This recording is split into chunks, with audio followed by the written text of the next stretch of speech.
بەرەبەیانی ڕۆژی یەکشەممە 28 حوزەیرانی 2026 لە ناوچەی سەوزی بەغداد هێزەکانی دژە تیرۆر هەڵیان کوتایە سەر ماڵی چەندین بەرپرسی باڵا و پەرلەمانتار و ژمارەیەکی بەرچاویان لێ دەستگیر کردن.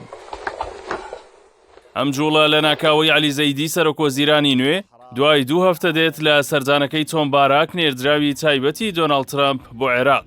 باس لەوەش دەکرێت واشنتۆن بەڵێنی پاڵپشتی تەواوی بە زەیدی داوە بۆ ڕوبەڕووبوونەوەی ئەو کەسانەی کە بەرژەوەندەکانی ئەمریکا و سەقامگیری ئابووری عێراق دەخەنە مەترسیەوە. هاوتەریب لەگەڵم دەستگیرکردنانە یاما تورابی بەڕێوەبەری پرۆژەی بەرەنگاربوونەوەی گەنجەڵی لە نەتەوە یەکگرتووەکان ئاماژەی بۆەوە کرد هەوڵەکانی عێراق بۆ گەڕاندنەوەی داراییە دزراوەکان گەشەی کردووە. نەتەوە یەکگرتووەکان پێی وایە عێراق لەسەر ئاستی نێودەوڵەتی خەریکە متمانە بەدەست دەهێنێتەوە، بەڵام جەخت لەوە دەکاتەوە کە دەبێت ئەم ڕێکارانە بەردەوام و دامەزراوەیی بن. ئەم هەڵمەتە ئێستا بیرهێنانەوەیکی توندە بۆ دۆسیەکانی دزی سەدە و نورزوهێر کە تێیدا بڕی 2.5 ملیار و بۆ 5 ملیار دۆلار لە دانراوی باج بە تاڵان براو بووە ڕۆژەوی میدیا و ڕۆژنامە ناوخۆیی و جیهانیەکان. پرسیارە هەرە گەورەکە لێرەداوەیە، ئایا ئەم لیستە بەرپرسانی کوردیش دەگرێتەوە؟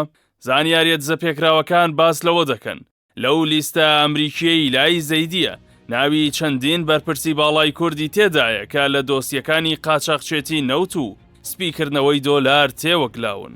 چاوەڕوان دەکرێت لە قۆناغەکانی داهاتوودا ڕووداوی چاوەڕوان نەکراو لە عێراق و هەرێمی کوردستانیش وەک بەشێک لە وڵاتەکە ڕووبدەن، بە تایبەت کە واشنتن فشار دەکات پاکسازیەکە هەموو عێراق بگرێتەوە.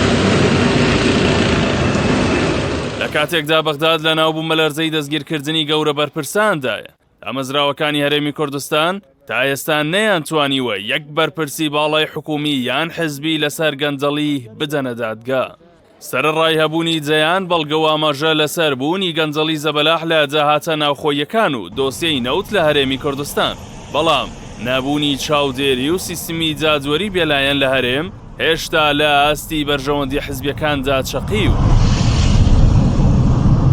ئەم جیاوازیە گەورەیە لە نێوان مامەڵەی بەغداد و هەولێر لەگەڵ دۆسیەی گەنجەڵی ڕەنگە لە داهاتوودا هەرێمی کوردستان ڕوبەڕووی شەپۆلێکی توندی فشاری نێودەوڵەتی و ناوخۆیی بکاتەوە کە چیدی پارێزبەندی بۆ هیچ کەسی یەکەم و دووەمێک نەهێڵێتەوە.